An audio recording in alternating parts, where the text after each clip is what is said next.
Film photography is more popular today than it's been in years. So in this video, I'm going to give you my recommendations and opinions on choosing a 35mm single lens reflex film camera. Although prices have risen with the increased popularity of film, good film cameras are still way cheaper than a digital single lens reflex or mirrorless camera. Now, if you want to get into film photography, you're going to have to buy used, unless you have the money to buy a Leica 35mm rangefinder camera. Those are still being made new, but the prices are way out of reach for most people. Practically every brand and model of 35mm camera ever made is available on the used market. So how do you choose a 35mm camera? First thing is to narrow it down to one of three categories. The first category are mechanical cameras. Manual focus, only need a battery for the meter. Second are electronic cameras with some form of auto exposure control. Some of them have shutter priority, aperture priority, or program mode.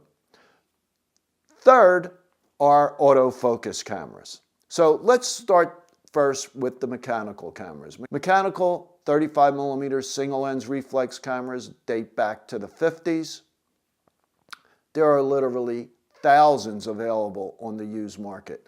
I would stay away from the cameras from the 50s and look more to those from the 60s and 70s. The most popular brands back then were Canon, Nikon, Minolta, and Pentax, although there were many other manufacturers of 35mm cameras. But those four brands were the most popular in the 60s into the 70s. You're going to have the greatest selection with those cameras, the greatest number of available cameras and lenses.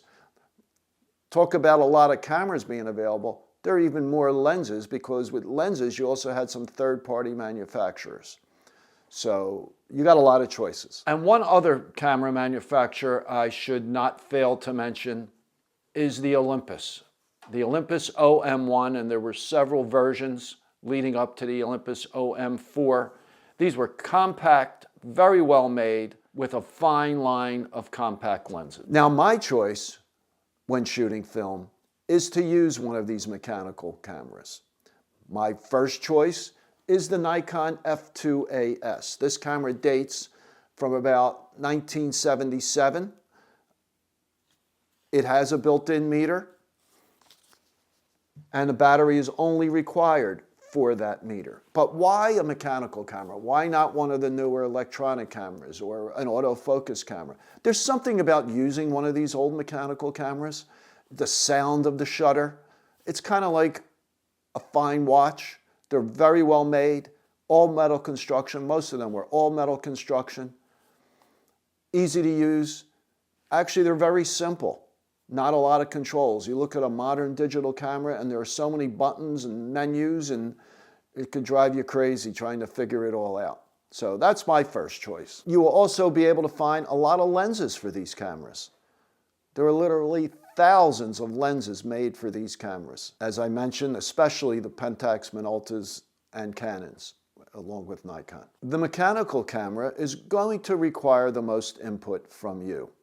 You need to set exposure using your shutter speed and aperture, using either the built-in meter or a separate handheld meter. Now, one of the negative aspects of these older mechanical cameras is those that had built-in meters usually use CDS cells, which are not very sensitive in low light and also have a memory effect if you go from bright light into a darker situation. And many of these meters on the older cameras from the 60s into probably the early 70s, a lot of those meters don't work. Now, starting in the early 70s, they went to an improved metering system. Instead of CDS cells, they went to silicon blue cells, and those cells do not have that memory, and many of those still work. Also the batteries for a lot of those cameras from the 60s were mercury batteries, which are no longer available, and you need to have the camera modified to take the newer batteries. Okay, so now let's talk about electronic cameras. When I say electronic cameras, they usually had electronic shutters, and a battery was required in most cases for those shutters. So if the battery was dead, the shutter wouldn't fire. Most of those cameras would have a single mechanical speed that you can use. Those cameras also had some type of auto exposure control, either shutter priority, aperture priority, and some even had program mode. And what that means is, let's say with shutter priority, you selected the shutter speed and the camera would select the aperture. Or with aperture priority, you select the aperture, the camera would select the shutter speed.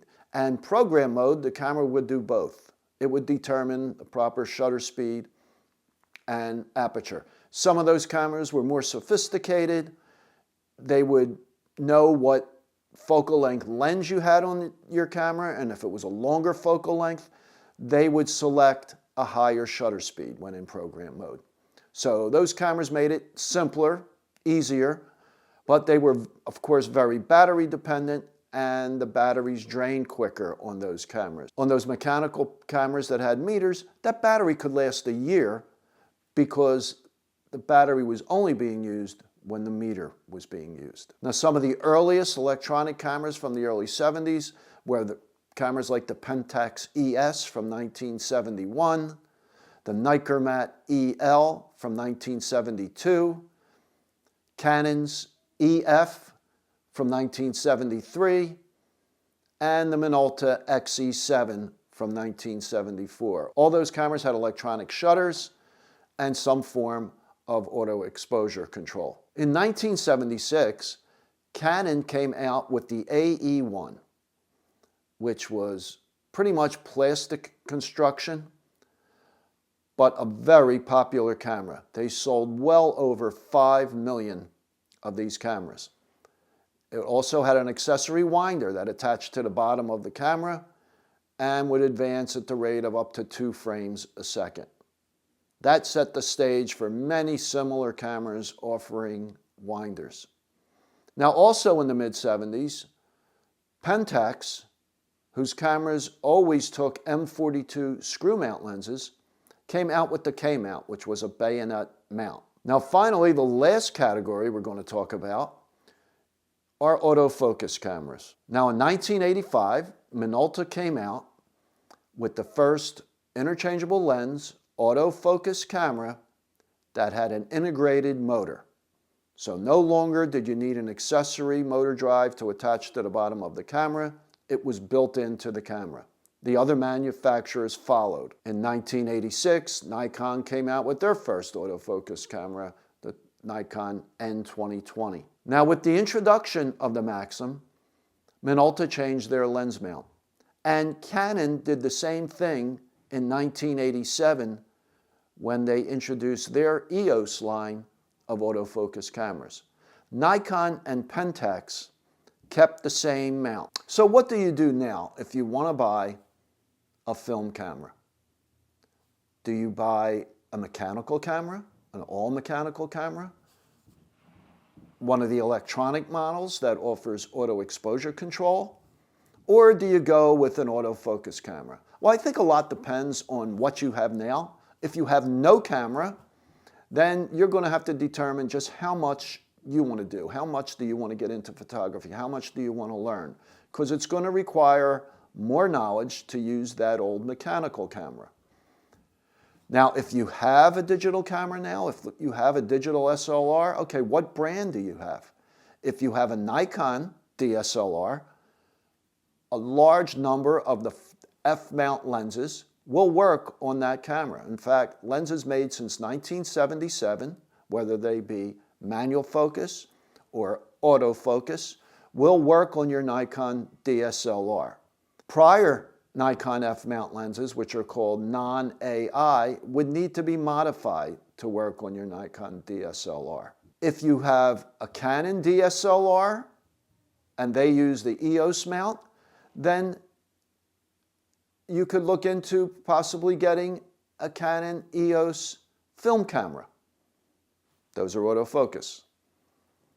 If you have an older Canon camera that took FD lenses or FL lenses, they will not work on the EOS digital cameras or the EOS film cameras for that matter.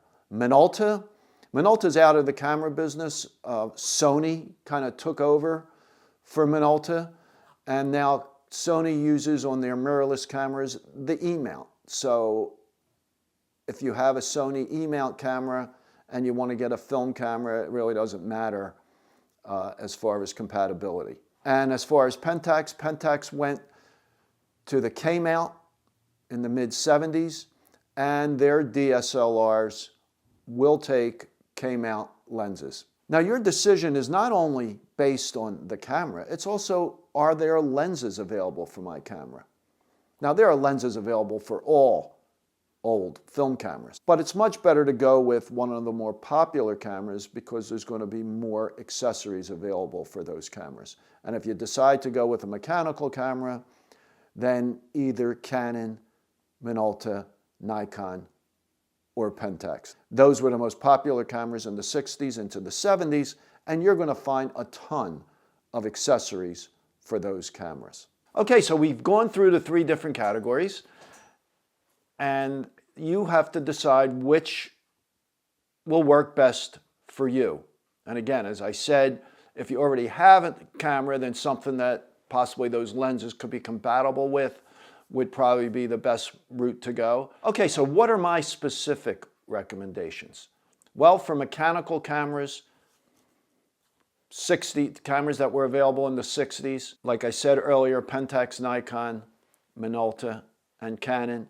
For Canon, the FT or later FTB are excellent using FL or FD lenses.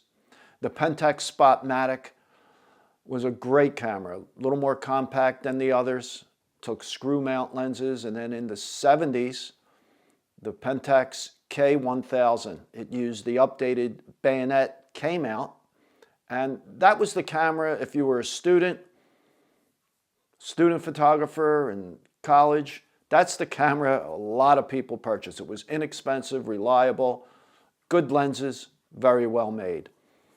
If you're a Minolta shooter, if you prefer Minolta, made some great cameras as well. The SRT 101, which came out in the mid-60s, excellent lenses.